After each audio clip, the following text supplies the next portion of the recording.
9:28 en todo el país. Bienvenidos a No Somos Nadie en este día horrible, que solamente está lindo para escucharnos a nosotros y vernos por alguna de las señales, el canal 21.1 de TDA, el canal 85 de Flow o también en el canal oficial de YouTube. ¿Cómo andan, chicos?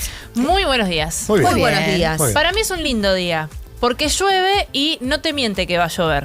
O sea, a mí no me gustan los días que no se deciden qué son. Ajá. Claro, ok. O sea, si el día está soleado, hay un par de nubes, pero si está ahí que está como amagando con llover y nunca llueve. Ah, no, eso tibieza, me pone muy no. de mal humor. No, tibieza con euge, no. Tibieza, no. O un día o que amanece llueve, lindo, o sol. claro, o un día que amanece lindo y la mañana está linda y de repente el nubarrón. Claro, a mí me gusta que el día se decida. Que el día se básicamente. decida. Así yo ya sé cómo enfrentarlo. Claro. ¿Te gustan las decisiones, básicamente? Total. Vos, Barbie, ¿cómo andamos? Bien, cuando hay humedad es complicado, ¿eh? Como ustedes ya saben que la gente con rulos lo padece, pero yo creo que ya los dominé eso. Me gusta que no hace tanto frío ya. Es verdad. Y parece es verdad. que eso se va como diluyendo, Festeja el ¿no? team verano. Igualmente tengo una crítica. Ayer nunca llegamos a los 19 grados. No. Nunca. Quizás Me sí, mintieron. no de sensación térmica. Ahora vamos a hablar con Ezequiel, viste que pobre Ezequiel. Pero yo le voy a reclamar a él. ¿A quién le voy a Claro, todos reclamar? los palos esa es la para única Ezequiel, persona que pobre. le podemos reclamar. Es como cuando llamás a algún servicio y le decís, no es con vos a la operadora, no es con vos, pero chame. necesito que Bueno, lo resuelva. a veces vieron cuando uno quiere conseguir una promoción que termina diciendo, me bajo. Ah. En general dice, no se baje. Una operadora que una vez me atendió brillante, me dice, bueno, deme su número de documento y lo bajo. Me asusté. Me asusté. Te apretó. Para eso pasa. Me apretó, sí, estuvo perfecto porque, claro, debe estar harta la gente que llama así. 13 la temperatura en este momento en la ciudad de Buenos Aires. En un ratito vamos a estar hablando con Ezequiel para ver cómo sigue el tiempo. Las temperaturas supuestamente van a seguir un poco más arriba. Supuestamente hoy solamente vamos a tener estas tormentas y estos chaparrones aislados. Mañana empezaría a mejorar el tiempo, pero en un ratito Ezequiel nos los va a ampliar. Abrimos nuestras agendas. ¿Por dónde pasa el principal termo internacional, Bueno, Mauro? vamos a hablar de la riada que hubo en Nepal. ¡Qué terrible! Terrible, una Terrible. luz que se habría producido por el desprendimiento de un glaciar que habría llevado a todo este desborde del río y las imágenes que vimos que son tremendas, sobre todo en viviendas muy precarias, Sí, ¿no? tal cual. Y en la ladera de la montaña, o sea, sumado a la aceleración de la gravedad es algo terrible, ¿no? Y ahí tenés un tema, nosotros últimamente estuvimos viendo las imágenes en Colombia y en Venezuela con la destrucción por los terremotos, y a diferencia de lo que pasa con un terremoto, con lo que pasa en Nepal, queda todo bajo agua y bajo barro. Sí, Entonces, sí. son muy difíciles las tareas de rescate. Muy, y además con la pendiente, porque es en Claro. la montaña, o sea, es como que se suman un montón de factores y otra vez, no lo puede contar el ser humano, pero el glaciar se desprendió por un aumento de la temperatura también. Calentamiento global. Claro, ahí ya hay otro tipo de responsabilidad que ya vamos a ahondar un poquito más.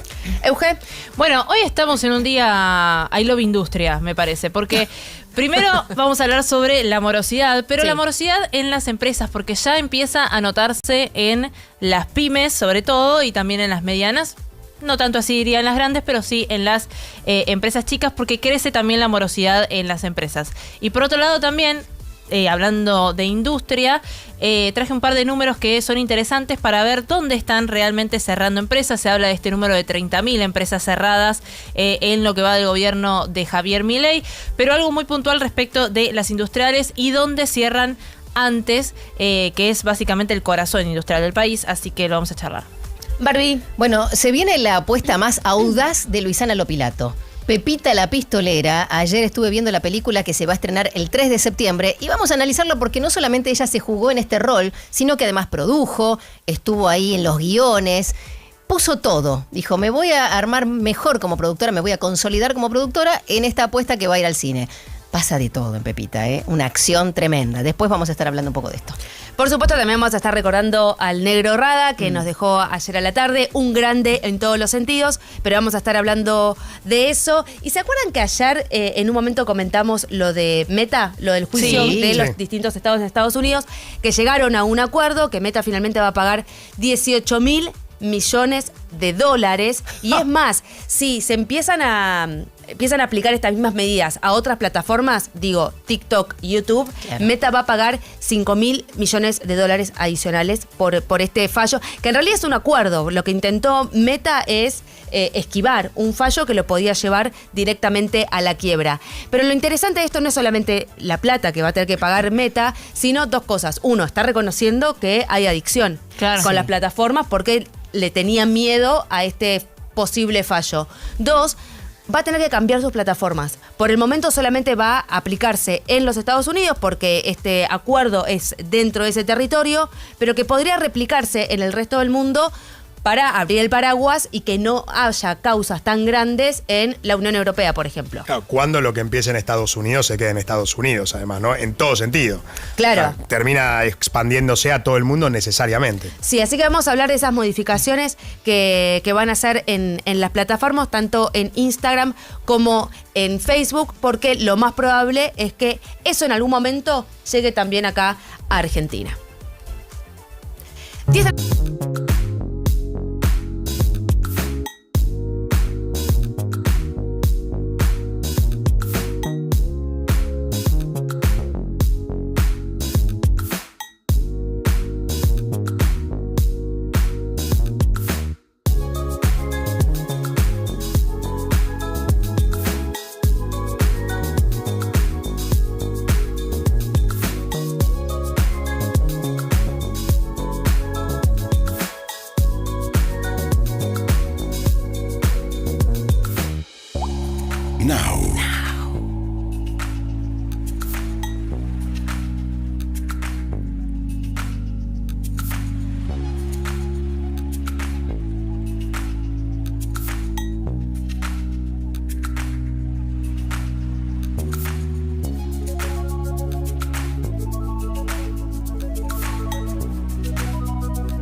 9.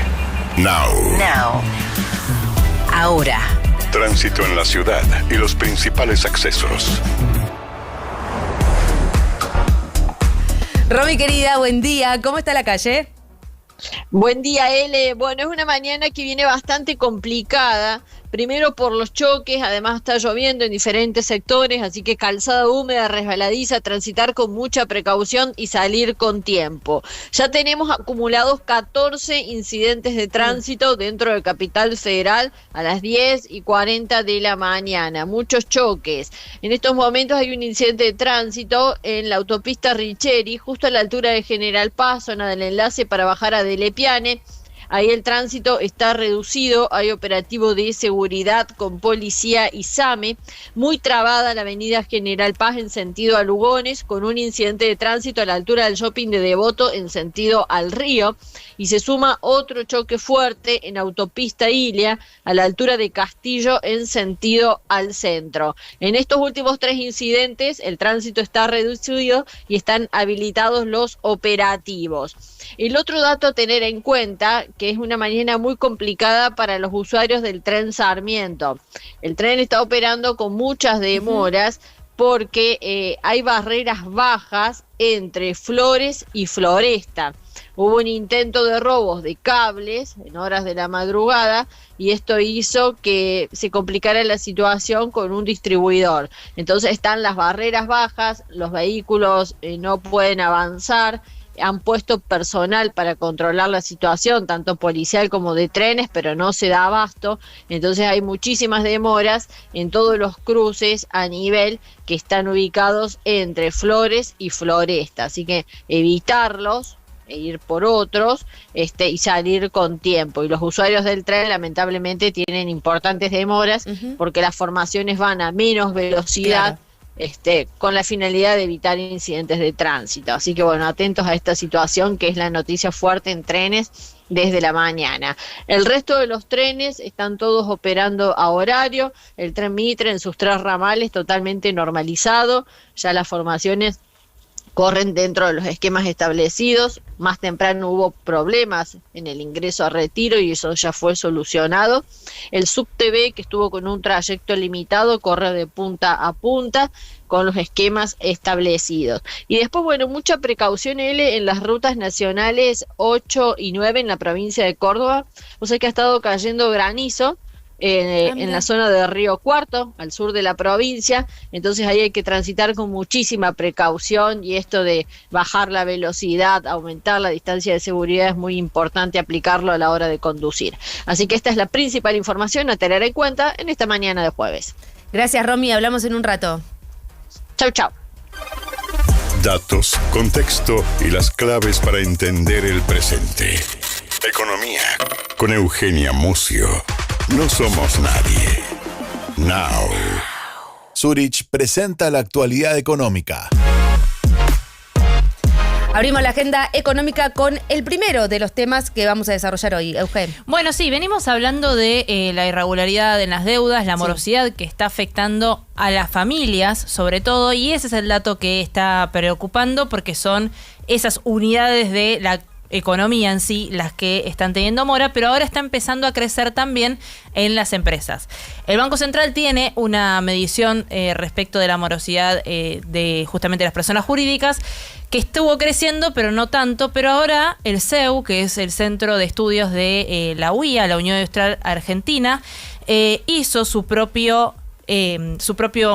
medida respecto de las empresas industriales. Y en las empresas industriales el crecimiento de la mora es bastante, porque pasó del 0,7% en diciembre de 2024 al 3,8% en junio de 2026. Creció mucho también en el mismo periodo, ¿no? Estos últimos 2 años y piquito. El 12% de las firmas del sector industrial de 4.231 empresas industriales son las que tienen algún tipo de deuda bancaria irregular, por supuesto, y que se está agravando la situación. Además, dice el informe, el 80% de las compañías que estaban ahora en mora estaban en una situación regular y comenzaron a registrar problemas en el 2024. Entonces, evidentemente, acá hay algo que estuvo pasando respecto de la posibilidad de tomar financiamiento, cómo se tomó ese financiamiento y qué pasó en el medio de por qué no se pueden pagar las deudas, que está de alguna manera formando un cierto caldo de cultivo. Primero pasó en las familias, después en las empresas. Las empresas en sí tienen, si querés, como distintas herramientas para poder subsanar sus deudas o planes de financiamiento y demás, porque digamos no se manejan iguales las deudas que de las empresas a justamente las familias, pero bueno, por eso es que justamente se está dando este tema. Dice el informe, el monto total de crédito a empresas industriales en junio era de 25 billones de pesos, es decir, el 30% del financiamiento total de las empresas, y de esos 25 billones, 968 mil millones están en una situación irregular. Si se divide ese monto por las 4.231 empresas morosas que releva este informe, el promedio es que cada firma debe y está en situación irregular por un monto de 228 millones de pesos por firma. Y acá es algo que se traslada de las familias a las empresas también, porque dice, el 40% de estas empresas en situación irregular debe menos de 1 millón de pesos. Que para una empresa no es mucha No es tanto plata, dinero. 1 millón de pesos, así como lo es para las familias, ¿no? ¿Y qué pasa en las familias o qué venimos viendo? Que la gran mayoría de las deudas son deudas chicas, son deudas que se toman por consumo. Bueno, ¿qué está pasando en las empresas y sobre todo las pymes? Cuando estás en una situación financiera mala, primero dejas de pagar impuestos, porque entre impuestos y sueldos las empresas están eligiendo sostener los sueldos, y más en pymes donde la relación entre el trabajador y los empleadores es distinta, es más cercana, y cuesta mucho incluso no solo vincularmente echar a un trabajador, sino también volver a formar en el oficio a una de esas personas que vos tenés trabajando en tu pyme. No es tan fácil.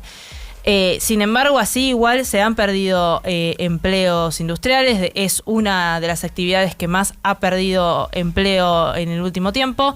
Pero bueno, ahora también este tema se traslada a las deudas. Un 26% registra deudas entre 1 millón y 10 millones, 16% entre 10 y 50 millones y el 18% restante supera los 50 millones. Un dato que ya lo hemos contado acá, pero que justo ayer que estuve charlando particularmente con industriales bonaerenses, me contaban, está creciendo mucho la situación de los embargos. Es decir, que porque se van cayendo los planes de financiamiento, el fisco, el ARCA o el ARBA en la provincia de Buenos Aires o los organismos fiscales de las distintas provincias embargan las cuentas. Y no es que de repente te embargan, vos debes 2 millones, por ejemplo, y te embargan en una cuenta. Si vos tenés 5 cuentas, te embargan 2 millones en cada cuenta. En cada cuenta.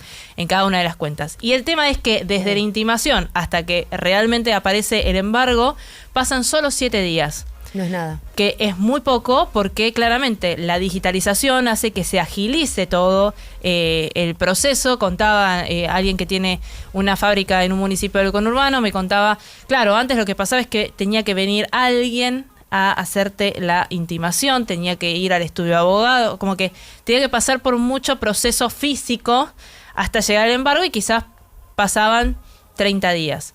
Y después para poder regular justamente la situación, regularizarla, como muy poco, estás más de alrededor de 20 días para poder regularizar la situación, porque aparte para lo que salir sucede, de ese embargo.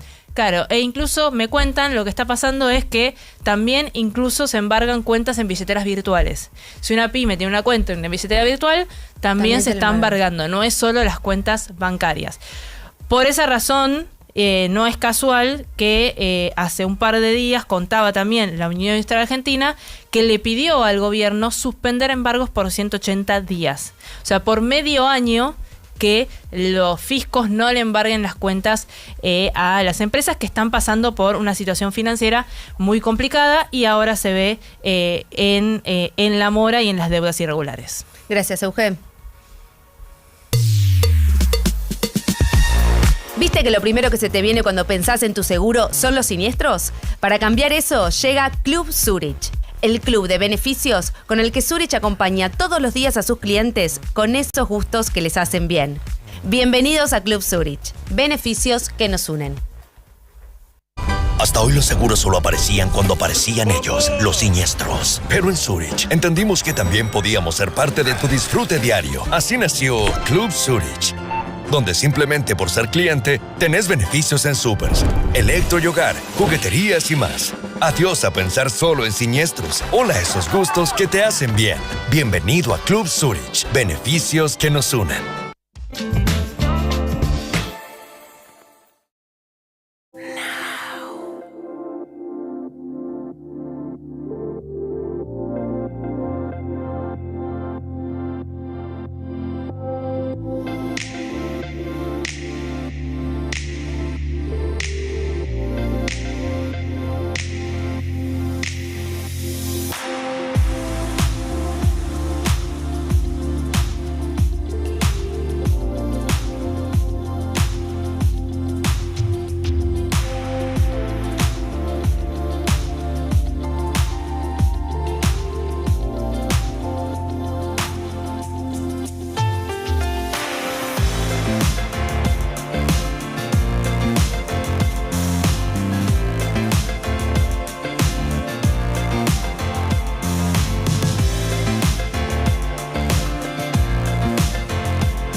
97.9. Now. Ahora. Pronóstico del tiempo. Ese querido, te estábamos esperando con los brazos abiertos en este día lluvioso, húmedo, frío. ¿Cómo estás? Bueno, traigo buenas noticias para ustedes, así que sí, muy bien, muy bien. Bueno, yo les cuento que después de estas lluvias que estamos transitando, que van a continuar hasta buena parte de la tarde, algunas lluvias moderadas por momentos, va a ir variando la intensidad, alguna tormentita, algún trueno también vamos a escuchar, pero bueno, hoy mismo ya mejoran las condiciones. Bueno. La máxima, sí, viste, tengo buenas noticias, 16 a 18 grados va a ser la máxima, y los próximos días vamos a tener sol otra vez. Eso sí, se va a ampliar el rango de temperaturas. Vamos a tener mañanas un poquito más frías y tardes agradables. 17 aproximadamente, 17, 18 horas máximas, las mínimas en torno a los 8 grados. O sea, se va a ampliar un poquito el rango ahí.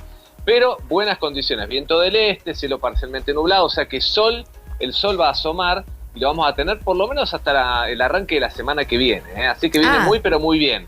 Muy bien, vamos a tener un buen fin de semana. Muy bien. Sí, totalmente. Y bueno, lo que sí hoy, durante esta jornada va a seguir habiendo lluvias y tormentas. Por ahí los fenómenos más fuertes están sobre parte de Santa Fe, sur de Córdoba, Entre Ríos.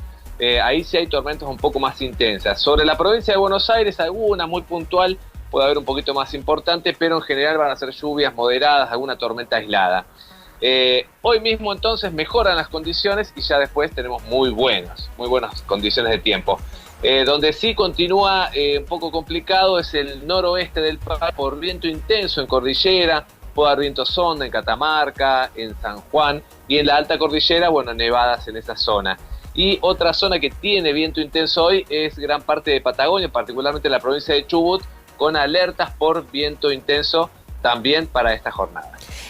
Hoy a la noche hay eclipse lunar, cerca de las 11:30 de la noche creo que empieza. ¿Cómo va a estar el cielo? ¿Vamos a tener muchas nubes? ¿Vamos a poder ver la luna? Y va a haber nubosidad, no va a estar completamente despejado, pero lo vamos a poder ver. Yo creo que lo vamos a poder ver porque no completamente, se va a nublar un poquito, sale, pero va a estar, lo vamos a poder ver. Así que si quieren, estamos hablando de Ciudad de Buenos Aires. Si nos alejamos de Ciudad de Buenos Aires, va a estar el cielo un poco más despejado. Y te tenés que irte al interior de la provincia de Buenos Aires, hacia el centro y sudoeste de la provincia, lo van a ver mejor. Hacia el noreste es más probable, o sea, el noreste de Argentina, del país, ahí vamos a tener lluvias y algunas tormentas, así que va a estar más difícil. Pero en la ciudad de Buenos Aires, el cielo va a estar parcialmente nublado. Así que va a parecer, de golpe se tapa un poquito, pero lo vamos a ver. Hoy una máxima entonces que va a estar rondando los 16 a 18 grados, el tiempo empieza a mejorar. En ese rango. Pero escúchame una cosita. Sí. Porque ayer estábamos esperando. Reclamo, Escúchame una cosita. Esperábamos los 19 grados ayer durante el día y un frío. Yo salí desabrigado porque dije, no, 19 grados. Sí, quedé en deuda, quedé en deuda con 3 graditos. Sí, se frenó. Sí, yo hice fuerza, pero no. Para empujarle no hubo caso. Sí, hice mi esfuerzo, te digo que sí. Pero bueno, sí, quedé en deuda por ayer, pero bueno, hoy va a depender de las precipitaciones, o sea, 16, 18, por eso manejamos un margen ahí, justamente porque están las precipitaciones. Pero bueno, con los días que vienen no creo que haya reclamo de ningún tipo. Excelente, gracias te queremos. Hasta luego, chao. Beso grande. El mundo de hoy. Internacionales en No Somos Nadie.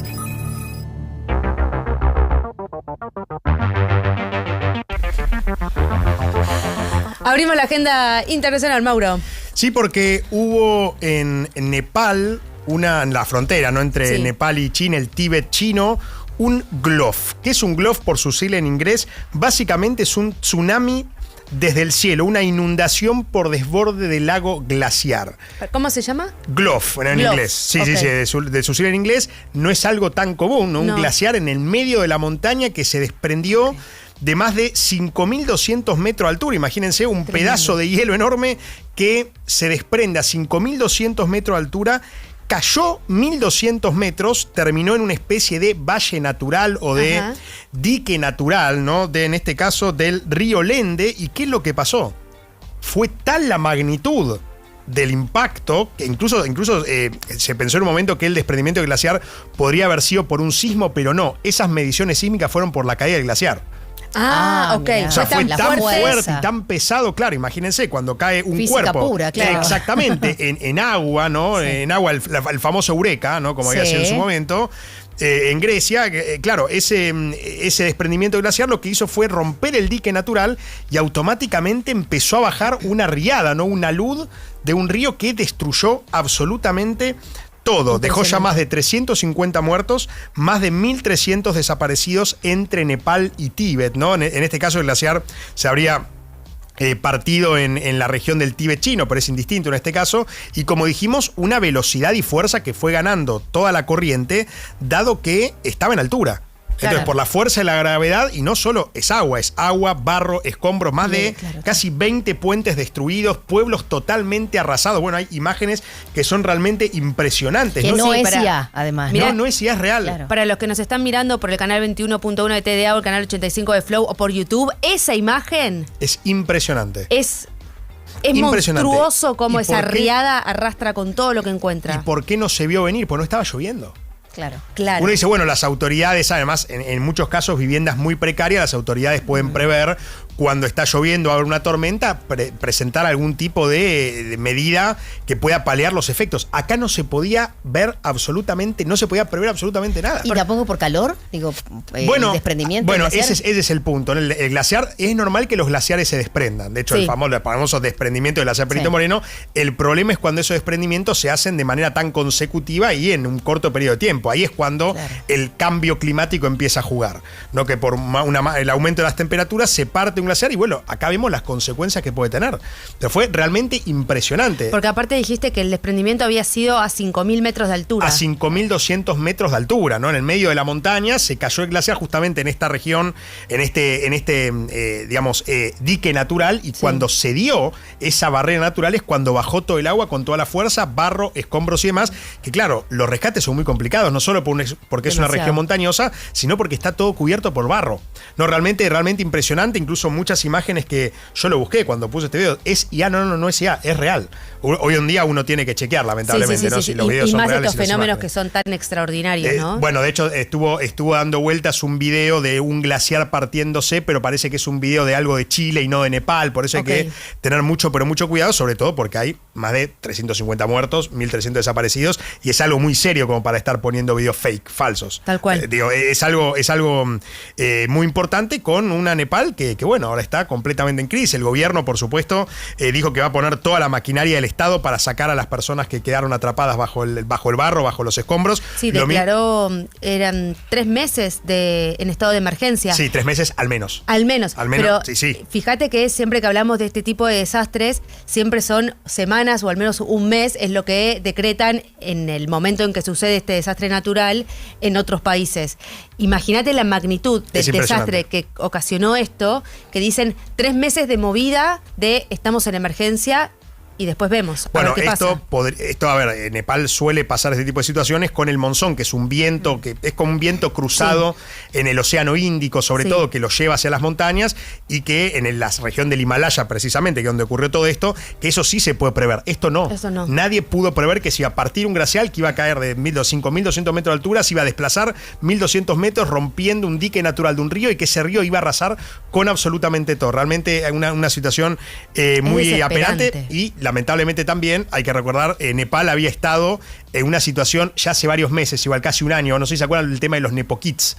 No. Hubo protestas muy importantes en Nepal en septiembre de 2025 justamente porque la población se quejaba de que habían puesto la vida que tenían los hijos de los políticos, por eso Nepo Kids, ¿no? El nepotismo, ¿se acuerdan? Claro, que no tenía la población, así que había salido Nepal de a poquito esta crisis que fue muy pero muy profunda y que todavía sigue habiendo ciertos resabios, y ahora este desastre natural, ¿no? Es increíble cómo en algunos países donde están pasando estos desastres naturales vienen también de situaciones político-económicas muy complejas, ¿no? Como fue el caso de Venezuela y como es el caso de Nepal ahora, que bueno, de nuevo, esto no se podía prever. ¿Qué es lo que puede hacer el ser humano? el tema del calentamiento global. O sea, es muy indirecto, es algo que podemos colaborar todos, pero para este tipo de situaciones es hacer lo posible y ayudar en este caso, ¿no? Sí. Y también hay que ver cómo el gobierno de China va a ayudar, ¿no? Porque seguramente, claro, Eso te iba a preguntar. salió de China todo si esto. ya empezó a recibir Nepal ayuda internacional. Y claro, debería llegar en los próximos días al menos, ni siquiera horas. Sobre todo los países de Asia que están mucho más cerca de la situación del desastre, que fue de nuevo, las imágenes son impresionantes. Sí. Y de vuelta destacar lo mismo, la diferencia con un terremoto y lo muchísimo más complicado que es el operativo de rescate de personas que quizás estén con vida después de... O sea, hay que tener en cuenta que hay pueblitos enteros que quedaron bajo el barro. No existen más esos pueblos. Claro. Quedaron completamente bajo el agua y bajo el barro. Exacto. Entonces es mucho menor la probabilidad de encontrar gente con vida, porque estamos hablando de barro y de agua, y es mucho más difícil la tarea de rescate porque no estás en suelo firme. No, y además... uno puede decir, bueno, en un derrumbe, si viene más complicado, puede ser que justo 2 piezas hayan quedado encastradas de tal forma donde una persona puede respirar. Acá es mucho más complicado, sumado a que este alud lo que hizo también fue esta riada, destruyó puentes. Claro. Y al destruir puentes es mucho más difícil el acceso. No, es una situación catastrófica, por donde se la mire catastrófica, que bueno, vamos a seguir actualizando con el correr de las horas y los días. Lamentablemente esto va a subir porque es realmente impresionante y muy, pero muy terrible. Vamos a estar atentos a todo lo que esté pasando en Nepal. Gracias, Mauro.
imágenes en vivo del lugar donde vos trabajás, Mauro, querido, que está el Vengo presidente de ahí. la Nación. Sí, exactamente. El escuelador que ahora va a estar dando una charla sobre ética y inteligencia artificial para alumnos de cuarto y quinto año. Y claro, yo de repente llego al colegio y digo, no pasan los colectivos, no pasan los otros. Claro, efectivamente estaba Milei, pero estoy acá, así que no me pude quedar para la charla. Pero bueno, creo que es la segunda vez que lo hace. Lo he hecho con el colegio al que él fue, el Monseñor Copelo, Sí. en su momento. Creo que esta es la segunda vez que hace con alumnos de secundario, ¿no? Al Nacional de Buenos Aires no va, ¿no? No creo. Creo que le va a tirar, Ese colegio claro, no sé cómo la van a recibir. Abrimos la ronda informativa primero de este jueves. Contigo, Barbie. Bueno, mencionabas la partida de Rubén Rada, ¿no? Con 83 años, ayer llevaba... tristeza tan grande. Sí, Qué tristeza. llevaba bastante tiempo internado. Y ustedes también recuerdan su rol como actor. Sí. Porque también ha trabajado desde las dos orillas, pero fundamentalmente logró mucha popularidad y la masividad con Gasoleros. Gasoleros Increíble. era aquella época gloriosa de la ficción en donde se puso de moda la tira costumbrista, ¿no? Esto que Polka predicaba y que Suar también lo ha desarrollado desde los 90 hacia adelante y que hablaba justamente de Panigasi, ¿te acuerdan? Panigasi y Roxy, ¿no? Panigasi, este colectivero que perdió su trabajo y que era un mecánico y que tenía que subsistir allí con sus hijos, y ella taxista, y estaba ahí Liber, que era justamente el rol de Rubén Rada, que conquistó a muchos con su simpatía, su ductilidad para trabajar. Ha hecho otros trabajos también e incluso fue muy popular sus tareas como actor de doblaje. Ah, mira, eso no sabía. Sí, actor de doblaje también. Cuando hizo de Frozono en Los Increíbles, por ejemplo, en este doblaje rioplatense, que es el que Espectacular. reconocemos, cuando es un doblaje o de Uruguay o de Argentina, se le llama rioplatense, y allí ha hecho estos personajes. También trabajó en una ficción que se filmó en Uruguay en el 2010 con Flor Peña, Porque te quiero así. Y bueno, esto de llevar sus colores, no solamente... Su alegría. Y la alegría, exacto. Sí, porque él era profundamente alegre. Tal cual. Así y el candombe también te hace que, Sí, o sea, la total. música acompañaba como esa alegría que él irradiaba. Claro. y Exacto, y con lo cual transpiraba. también... Esta más canción que es Muriendo de Plena. Sí. Bueno, vieron que hay en las calles en Uruguay Sí. salieron a bailar plena justamente Lo por esta despidieron canción. así, Cuando así yo me es. muera no quiero...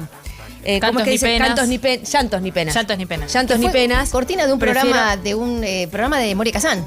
¿Verdad? Sí, Sí, es Si verdad. querés llorar, llorá. Creo que de ese mismo, ¿En justamente, serio? donde tenía testimonios de mujeres fundamentalmente en vivo y contaban sus tristezas, sus dolores, y ponían justamente esta cortina. Así que bueno, no solamente recordar al músico, sino también al actor Rubén Rada. Es inevitable sonreír, Sí, no, A mí me siempre- Inevitable sonreír. Lo primero que me acordé ayer cuando me enteré que había partido fue eso.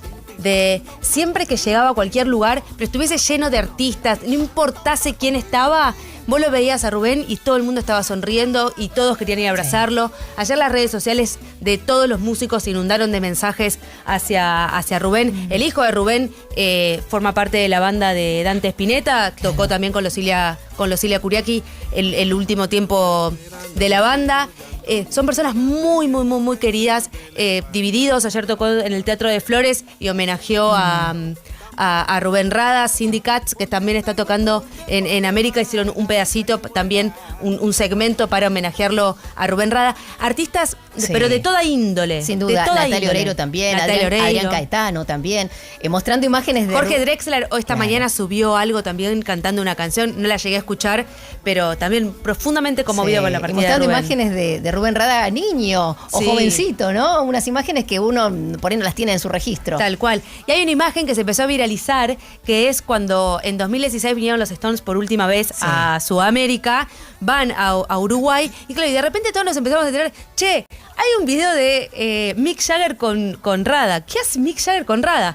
Mick Jagger va a un cumpleaños, estaba Rubén, y se los ve bailando, y Rubén después, mucho tiempo después, comentó de que en un momento, claro, ahí había de todo para tomar, menos agua.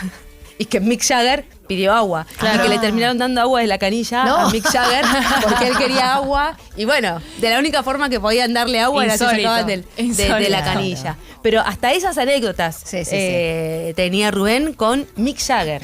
Nada menos, Es, mirá. nada, impresionante, impresionante. Seguramente en los próximos conciertos que ocurran durante estos días también va a haber Homenaje. un montón Algún tipo de de homenaje. homenajes, sí, para con Rubén, que él estuvo viviendo 12 años, creo que en nuestro país, acá en Argentina, por eso también se le decía que era como un poquito es nuestro. Del Río de la Plata. Claro, y después decidió volverse a Uruguay. Que al principio, cuando él empieza a tocar y a meterse en el candombe, no fue como bien recibido, porque él le puso como su impronta y siempre están, como pasó con Piazzolla en su momento con el tango, que cuando le quiso poner...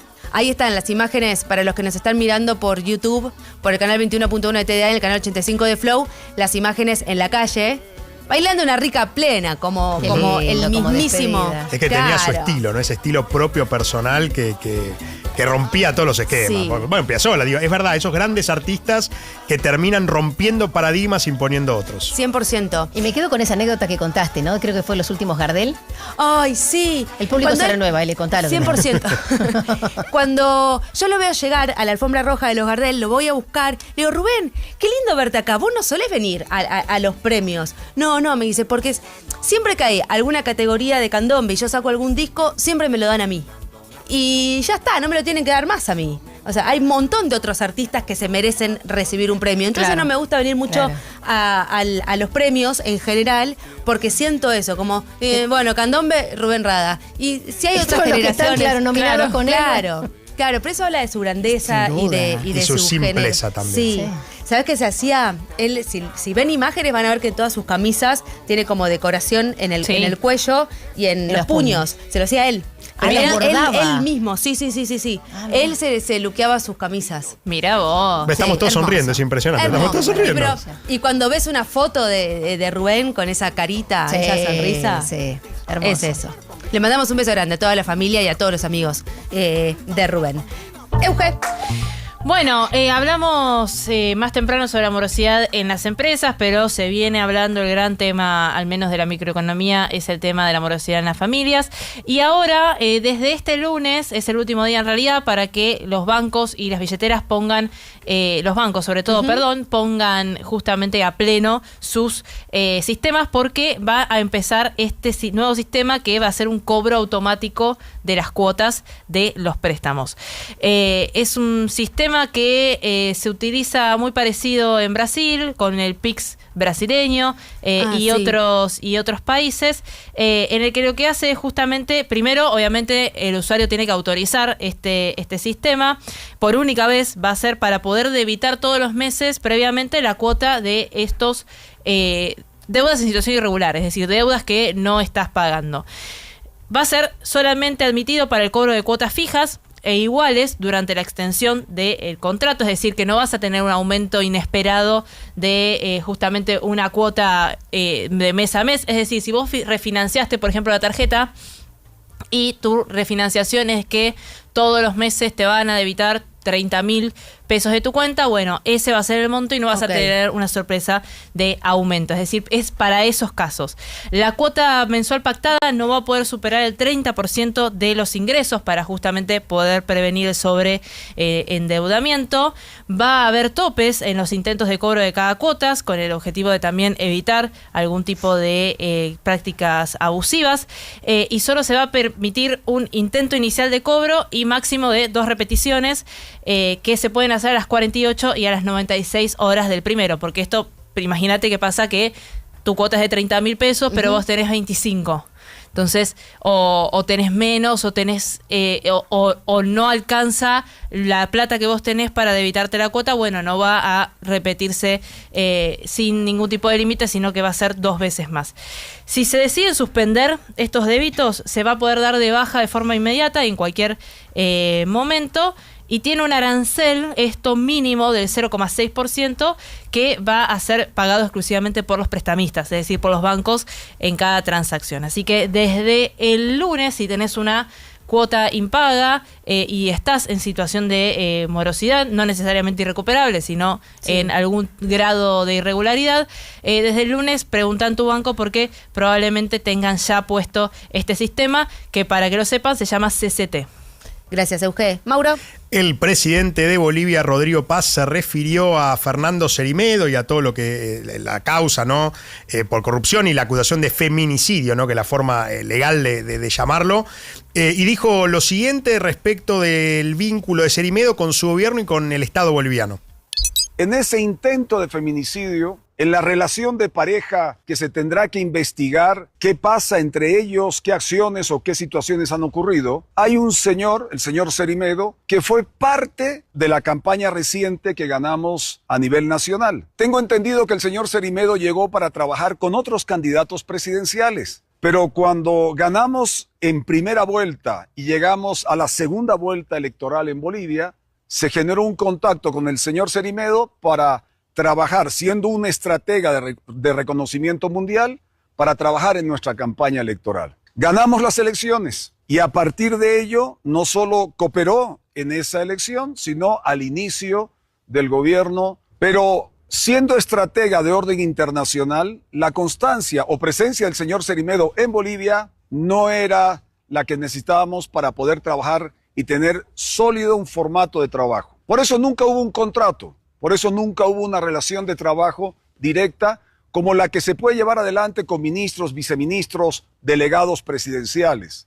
El señor Cerimedo jamás tuvo la autorización de representar a este boliviano, a la presidencia, al gobierno o a mi familia. Las representaciones institucionales se hacen a través del mandato institucional, como puede ser un ministro, viceministro, como puede ser un delegado presidencial. No hay asesores principales.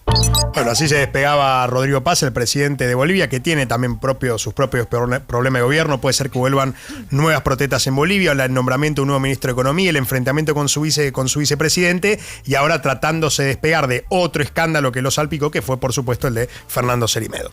Gracias, Mauro. Hoy a las 5 de la tarde va a haber una nueva reunión entre La Libertad Avanza y el PRO en este intento de profundizar la articulación entre ambos partidos. Diego Santilli, Martín y Lule Menem recibirán a Cristian Ritondo y Fernando de Andrés del PRO para tener esta segunda reunión. Antes, a las 12, Diego Santilli se va a reunir con los gobernadores de Entre Ríos, Córdoba y Santa Fe para repasar una agenda de gestión e infraestructura, para definir un posible esquema de refinanciación de deudas vinculadas al costo de la energía eléctrica para grandes usuarios, un frente sensible de cara a la relación con los mandatarios provinciales. Lo que van a estar tratando de buscar los tres gobernadores es cerrar un acuerdo luego de la reunión de Santilli con Caputo, con los gobernadores del norte, para destrabar el proyecto de zonas frías a cambio de una resolución para subsidiar la tarifa eléctrica en las regiones denominadas zonas cálidas del noroeste argentino. A las 17 entonces, Santilli, Martín, Lule Menem, Cristian Ritondo y Fernando de Andrés vuelven a reunirse en esta mesa de trabajo entre el PRO y La Libertad Avanza.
informe de la UBA que revela la pérdida de 241.000 puestos de trabajo formal privado y una caída del 40,5% en el poder adquisitivo del salario desde noviembre de 2023. Estamos comunicados con Roxana Mauricio, ella es investigadora del Instituto Interdisciplinario de Economía Política de la Facultad de Ciencias Económicas de la UBA, para conocer un poco más en detalle este informe. ¿Cómo estás, Roxana? Acá Eleonora Pérez Caresi y todo el equipo de No Somos Nadie te saludamos.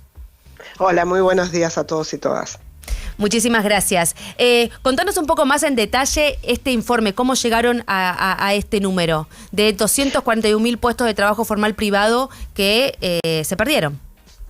Sí, efectivamente, ahí lo importante es decir que estamos siempre trabajando con datos oficiales. Sí. Mensualmente publicamos este informe desde la Facultad de Ciencias Económicas con datos que mensualmente publica la Secretaría de Trabajo y que dan cuenta efectivamente desde noviembre del 2023 a mayo, es el último dato oficial que tenemos, se perdieron alrededor de 240.000 puestos de trabajo asalariados registrados en la Seguridad Social, formales, del sector privado, pero que escalan a 340.000 puestos de trabajo cuando sumamos el sector público y casas particulares, ¿no? O sea, la totalidad de la caída del empleo formal asalariado escala a 340.000 cuando le sumamos estos tres componentes, sector privado, público y casas particulares.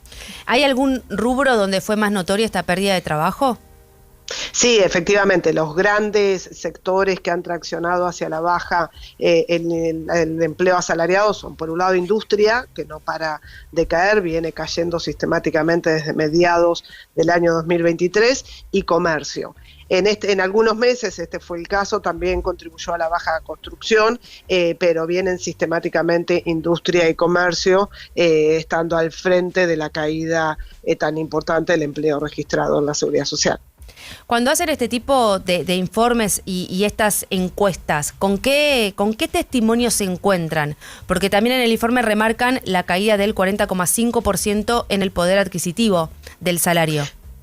Sí, de ahí vale la pena precisar. Primero que trabajamos, estos son los registros de la Seguridad Social, digamos, los registros que tiene ANSES, y es del universo, digamos, o sea, no son encuestas, son los datos duros registrados en la Seguridad Social, por eso decimos nosotros hacemos mensualmente este informe, pero a partir de registros oficiales de la Seguridad Social, o sea, no hay dudas respecto de estos datos, y la caída del 40% es en el valor real del salario mínimo.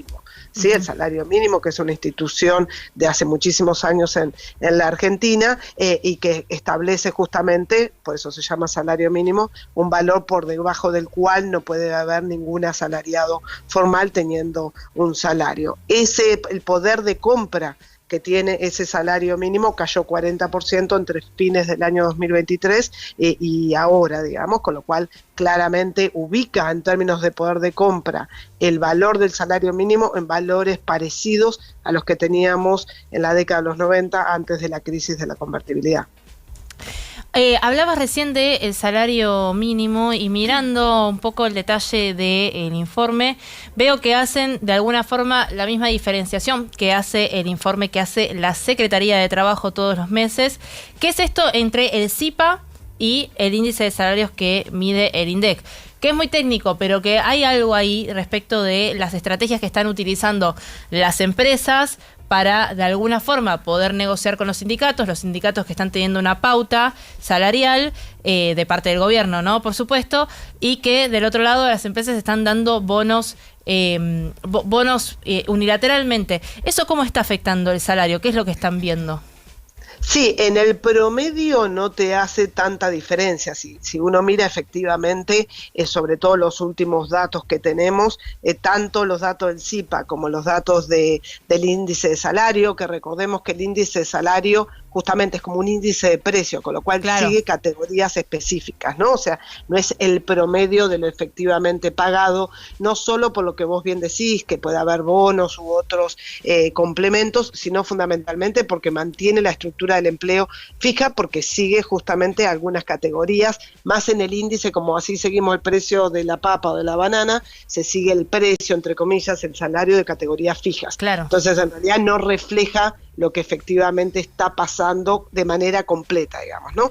Pero la verdad es que cuando uno mira, van bastante alineados. Algunos meses tenemos alguna diferencia entre los salarios del CIPA y lo que dice el índice de salario, pero la verdad es que en la gran mayoría van en ese sentido y muestran que, de nuevo, frente a las últimas caídas de estos últimos meses, en promedio también el salario promedio que se les paga a los trabajadores asalariados formales quedó por debajo de noviembre del 2023. En alguno, el año pasado, se había superado ese valor de fines del año 2023, pero frente a nuevas caídas volvimos a quedar por debajo de lo que se estaba pagando a fines del año 2023. Y después, en la parte en la que ustedes hacen un mapa de las distintas provincias en Argentina, llama la atención la única provincia que está en rojo, que es Tierra del Fuego, con una caída del 1,2% de la variación mensual de los asalariados de mayo de 2026. ¿Por qué se está dando más fuerte ahora en la provincia más austral del país? Bueno, a ver, si uno mira todo el mapa, yo primero miraría el otro extremo, ¿no? En el otro extremo, si efectivamente si uno mira el mapa, ves a Neuquén, digamos, creciendo. Claro. Y de hecho es una de las pocas provincias, en realidad la única que viene en los últimos meses sistemáticamente aumentando. En algunos se suman algunas otras provincias cordilleranas o Río Negro, pero digamos, está claro que quien está liderando alguna variación positiva es Neuquén. En el otro extremo, como vos bien decís, Tierra del Fuego. Bueno, en parte obviamente eso tiene que ver con lo que está pasando con el empleo, ¿no? Claro. Y la fuerte pérdida del empleo industrial frente a los muy pocos sectores que están teniendo variación positiva en el nivel de actividad y en el nivel de empleo, por ejemplo, el caso minería, y claro, dentro de minería, obviamente, vaca muerta, ¿no? Entonces, en parte, sobre todo, pues son provincias pequeñas y que no tienen una diversificación productiva muy importante, entonces claro, le pega fuerte a Tierra del Fuego y le pega favorablemente en el caso de Neuquén, ¿no? Claro. Roxana, en el detalle del informe, ¿hay algún dato o provincia o lugar que te haya llamado la atención a la conclusión que llegaron? No, porque un poco, digamos, es bien interesante lo que me planteas. En general, un poco, digamos, mirando, por eso tratamos de mirar todos los indicadores que podemos mirar a partir de esta información y complementarlo, porque en estos procesos complejos uno tiene que tener distintas dimensiones, y yo creo que la dimensión sectorial es importante, digamos, ¿no? Porque te explica justamente claro, por qué distintas provincias pueden tener distinto impacto u otras dimensiones que en realidad en buena parte están acarreadas por lo que pasa a nivel sectorial. Si hay un dato que no nos llama la atención, pero que vale la pena marcarlo, era lo que decía recién, que en realidad cuando uno compara, que es uno de los primeros gráficos que ponemos en el informe, la variación del nivel de empleo respecto de la variación del nivel de actividad económica, lo que se ve es primero una alta correlación, o sea, sectores que pierden actividad económica y que arrastran claramente pérdida del empleo, pero también es interesante ver que, de nuevo, los pocos sectores que tienen variación positiva, agro, minería, sector financiero, o pierden empleo también, a pesar de estar creciendo, o aumentan el empleo, pero de manera muy débil, lo que uno diría la elasticidad del empleo producto, digamos, ahí es muy baja. Por eso que tenemos tanta cantidad de personas que pierden puestos asalariados formal, ¿no? Y ahí hay un tema, además, porque lo que decíamos recién, si Neuquén es la provincia que crece, porque tiene un sector que está liderando, otras provincias mineras, y los conurbanos de grandes urbes que están más vinculados a la industria, ahí hay un tema también muy problemático en el presente y en el futuro cercano, que es qué pasa con esas poblaciones que en el mejor de los casos conseguirían empleo fuera del área donde están residiendo. Roxana, muchísimas gracias por tu tiempo, por tu claridad y esta charla con nosotros. No, muchísimas gracias a ustedes. Muy buenos días a todos. Buenos días. Roxana Mauricio, investigadora del Instituto Interdisciplinario de Economía Política de la Facultad de Ciencias Económicas de la UBA.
11:35 en todo el país, 13.8 la temperatura en este momento en la ciudad de Buenos Aires. Ya la tenemos a ella acá en el piso. La estamos con Lara Goiburu, que ya es integrante formal y plena de todo el equipo de No Somos Nadie, politóloga, directora ejecutiva de Management and Fit. ¿Cómo estás, Lara? ¿Qué tal? ¿Cómo están? Buen día. Buen día. Feliz Igualmente de formar para parte de este equipo. Y más todavía nos pone contentos de que vengas con este tipo de informes que hacen una comparación entre los distintos gobiernos. Sí. Este mes, o por lo menos esta semana más que este mes, salió el índice de confianza en el gobierno en Ditela, que encuentra cosas parecidas a las que vamos encontrando nosotras en las investigaciones que vamos haciendo mes a mes. Bueno, sabemos que Ditela encontró que por segundo mes consecutivo la confianza en el gobierno creció. Sí. Y la semana pasada hablábamos de cuestiones vinculadas al endeudamiento. Recién ustedes conversaban sobre la pérdida de poder adquisitivo del salario, los problemas que hay con el empleo. Entonces, la pregunta que surge siempre es, bueno, ¿cómo una cosa se combina con la otra, ¿no? ¿Qué es lo que está sucediendo? Y ahí siempre sirve, nuestros colegas historiadores dirían, hay que mirar para atrás para entender el presente e imaginar el futuro. Siempre sirve mirar qué pasó con gestiones anteriores. En nuestros datos lo que nosotras tenemos es, creo que ahí había una placa, lo que encontramos es que hace ya 4 meses que se estabilizó en el 37% la aprobación de la gestión. Okay. Si uno mira el dato comparado con febrero, que ya lo hemos hablado en otras oportunidades, en febrero estaba en el 47% y se derrumbó casi 10 puntos entre febrero y mayo y ahí se estabilizó en 37%. Ahora, si miramos para el pasado y si comparamos esa situación con el pasado, lo que vemos, ¿sí?, es que hay como una zona de desgaste, ¿sí?, pero se estabilizó. Esa zona de desgaste se estabilizó. Y cuando lo comparamos con las administraciones anteriores y vemos cómo estaban para el mismo mes del mismo año en aprobación de gestión, vemos que el presidente Milei, o la gestión de Javier Milei, porque no es el presidente, es la gestión, todavía se encuentra por encima de sus colegas en gestiones anteriores. De hecho, de algunos, por ejemplo, contra Fernández, se encuentra bastante por encima para julio del tercer año de gestión. Entonces, ahí ya tenemos un dato. Ahora, ese dato solo quizás nos dice poco. Quizás lo que tenemos que ver es, bueno, si está más arriba que los demás, ¿qué estaba pasando en ese momento? ¿Qué pasaba para julio del tercer año de la gestión? Y ahí lo que tenemos, sí, es algo muy vinculado a esto que venimos hablando mucho, que tiene que ver con la esperanza respecto del futuro. ¿Qué es lo que conserva si comparamos con los anteriores? Bueno, vemos que cuando le preguntábamos para el mismo momento a la gente cómo creía que iban a estar las cosas en el futuro, también está mejor esta gestión. Sí, esta gestión bastante mejor, ¿sí? Si vemos los datos, lo que vemos es que la expectativa de futuro para julio de este año en esta administración es el 34,5%. O sea, casi 4, entre 3 y 4 personas cada 10 creen que las cosas dentro de un año van a estar mejor. Y eso sigue sosteniendo esa aprobación de gestión. Claro, si lo comparás con el dato de Cristina en julio de 2014, que es cuando ella estaría en este momento de la gestión, es 8,9%. 8,9% era la esperanza. Las personas a las que les preguntábamos cómo creen que va a estar dentro de un año y te decían mejor, mucho mejor, casi nada. Claro. Casi nada. Se me ocurre pensar, digo, qué es lo que está motivando esta expectativa, ¿no? En el sentido de que si es el mensaje que caló profundo desde la campaña hasta ahora y es esto de hay que aguantar porque en algún momento va a mejorar la cosa, o si es algún tipo de condición material fina, como no sé, puede ser la inflación, que era un drama y que ahora está bastante estabilizado. La falta de oposición. O la también. falta de oposición. Es como que tiene muchos elementos, no se explica, ¿no? Por un solo fenómeno. Claro, no se puede explicar por un solo fenómeno porque se dan muchas cuestiones ahí que tienen que ver. La principal es la comparación con el pasado. Claro. Esa es la principal. Hace 3 gestiones, desde Macri hasta hoy, que la preocupación por las cuestiones materiales es lo que viene liderando las preguntas, ¿no? Claro, Cuando preguntamos es ¿cuál es el principal problema del país? El aumento de precios y tarifas. ¿Cuál es el principal problema personal? No llegar a fin de mes. Claro. Eso sigue pasando hace 3 gestiones. ¿Qué es lo que pasa con esto? Se da no solamente esa preocupación material y un gobierno que todavía conserva esta esperanza de que dentro de un año las cosas en términos económicos van a estar mejor.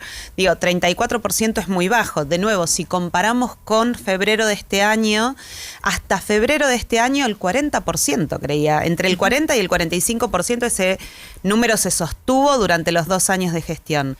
Pero si lo comparamos con gestiones anteriores, es más alto que las gestiones anteriores, entonces sigue teniendo ese resto de esperanza respecto del futuro. Y después también hay cuestiones que tienen que ver con la identidad, ¿no?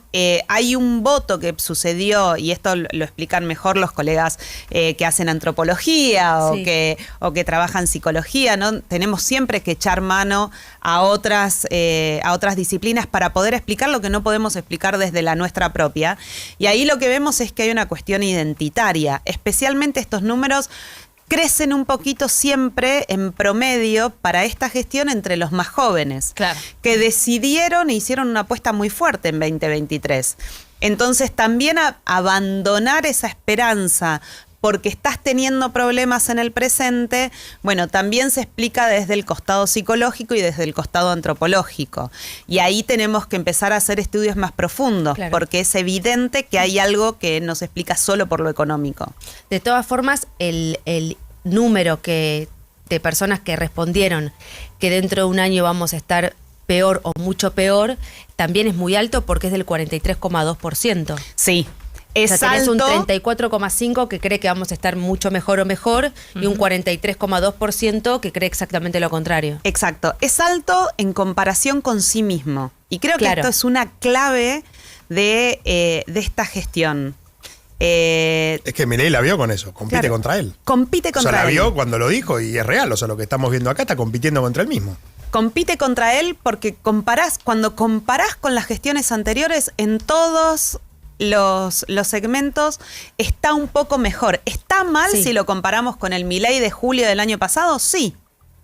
Porque tenía todos estos números en promedio entre 5 y 10 puntos más altos. La expectativa de futuro, la aprobación de gestión, su propia imagen personal. Pero cuando comparás con gestiones anteriores, especialmente las últimas 4, entonces ahí ves que hay algo que está funcionando en la sociedad que tiene que ver con un mensaje que lo encares por donde lo encares, preguntes lo que preguntes, siempre sigue siendo el mismo. A ese pasado no hay que volver. Ese pasado es mi comparativa para evaluar lo que creo que va a suceder al futuro. Claro. Un dato también de las gestiones anteriores.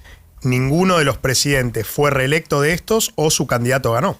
Bueno. Porque perdió Scioli contra Macri, Macri perdió contra Alberto, no ganó Massa, digo, también eso el puede efecto ser pendular. Claro, y puede ser que sean buenos números respecto de gobiernos que al fin y al cabo no fueron reelectos ni personas ni propuestas.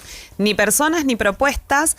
Y el dato constante también es que para esas 3 gestiones anteriores había una persona alternativa, una propuesta alternativa. Y ahora vamos otra vez a lo mismo, que era lo que vos decías al inicio, ¿qué es lo que está pasando? Y no hay opción alternativa. No aparece, no termina de cuajar. No es que no hay. A ver, hay. Digo, todos los días nos enteramos de alguien nuevo, todos los días alguien sale y plantea una alternativa, pero no terminan de cuajar en la sociedad. Tal cual.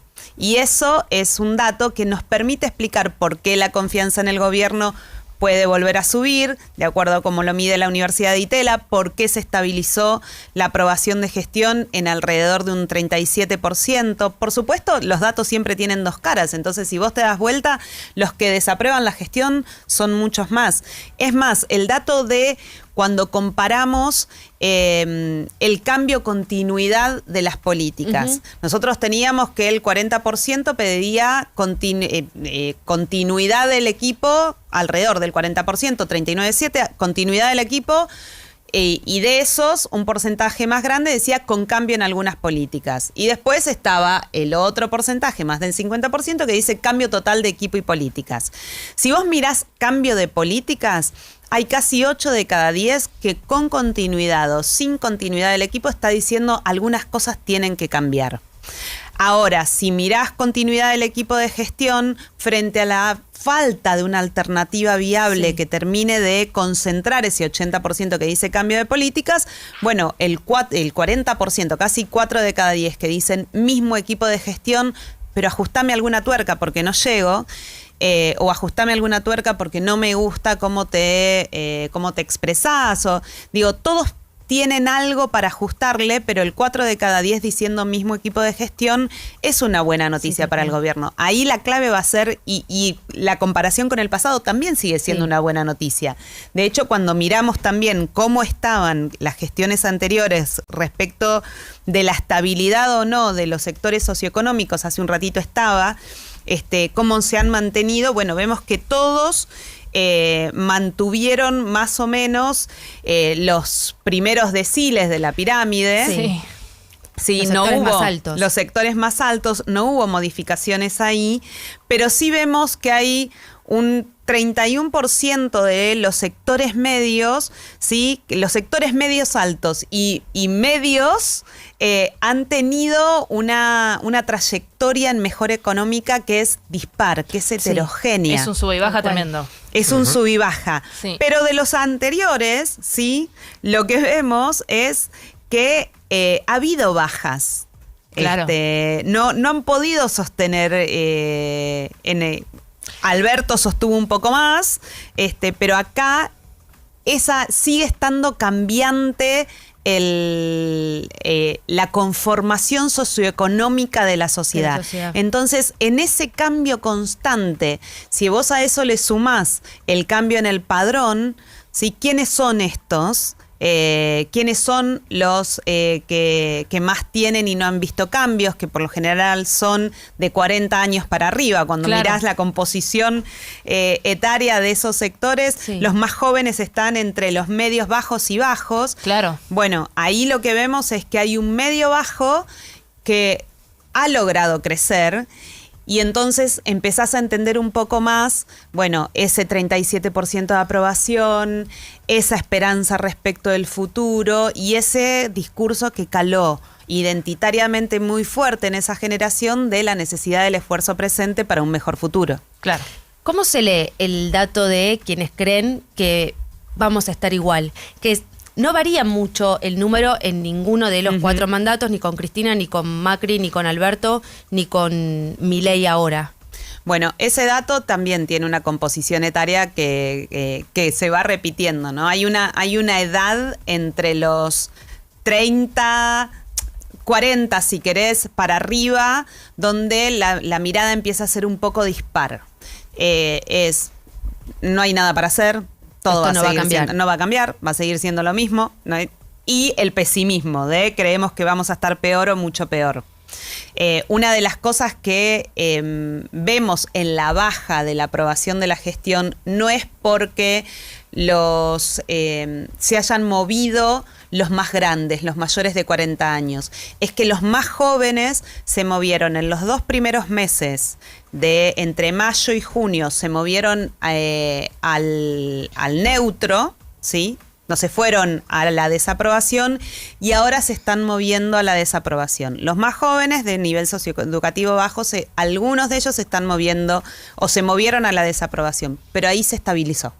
Hay 4 meses de estabilización de ese dato. A mí me llama la atención en la placa de top 3 principal problema del país, que se mantiene el tema de la inflación, primera, segunda, tercera, en algún momento se mantiene. Sí. Pero vuelve a aparecer, apareció con Cristina al 17,3% y está apareciendo ahora con Milei en un 17,6%, es decir, tercero en el ranking, pero más o menos parecido a la gestión de Cristina, la desocupación. Sí. Que es, a diferencia de aumento de precios y tarifas, inseguridad y demás, algo más ordenador pareciera, ¿no? De la estabilidad de la sociedad en sí y de la actividad económica. Sí, totalmente. Y ese dato viene subiendo también desde febrero de este año. Claro. O sea, la desocupación no era un problema, no fue un problema. Pobreza y desocupación como principal problema del país no fueron un problema durante los 2 primeros años. Y en febrero de este año empezó a subir esa preocupación, que tiene que ver con lo que hablaban en la nota anterior, ¿no? Sí. Como la diferencia de este cambio en la matriz productiva, de la consecuencia de este cambio en los conurbanos y en el interior del país. Digo, los conurbanos es donde está creciendo la desocupación, porque, digo los conurbanos porque le pasa a Rosario, porque le pasa a Córdoba, porque le pasa a la ciudad de Buenos Aires. Las grandes ciudades que tienen conurbanos más vinculados al comercio y la industria están empezando a tener problemas de desocupación importantes. Entonces, cuando empezás a preguntar por peso estadístico, empieza a subir la desocupación como problema. Claro, y ya pensando capaz un poco lateralmente, la desocupación es algo, y pensando en esta vinculación con el esfuerzo personal, que es esta franja de medios abajos que vemos que está creciendo y que hay un vínculo, un linkeo con los discursos del gobierno.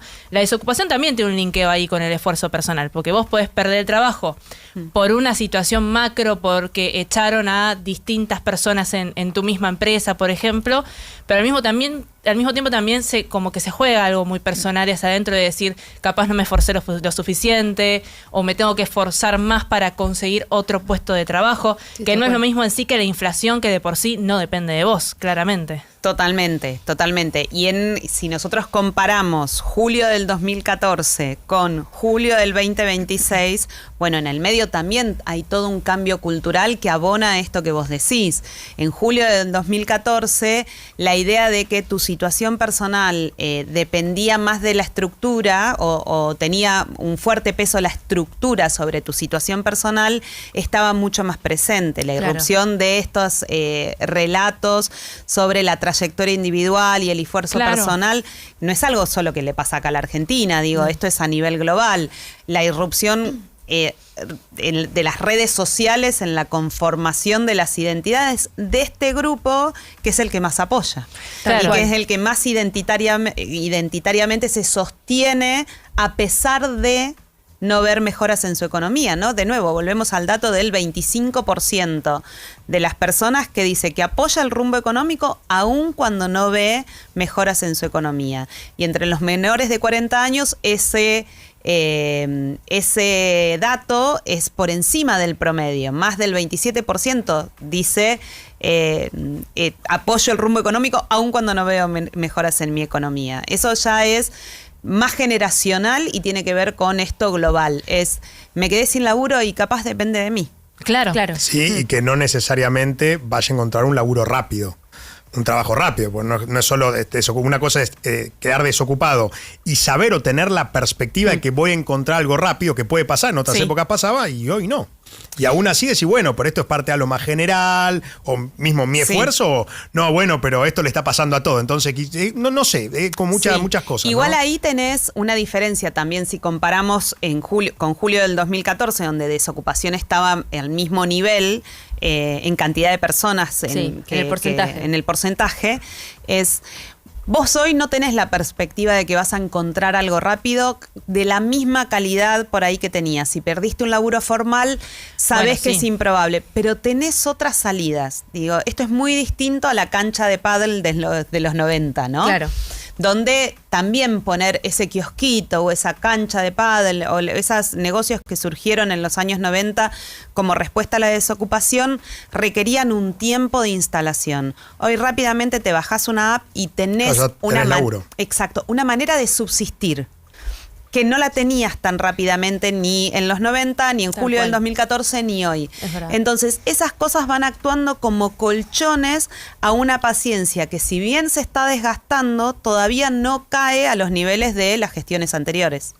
Estaba escuchándote atentamente y también leyendo un poco el chat, en donde mucha gente dice que no vamos a estar mejor, que vamos a estar peor, y que ¿por qué esperar 20 años cuando la realidad es ahora? Y te escuchaba recién que decías esto de bajar una aplicación.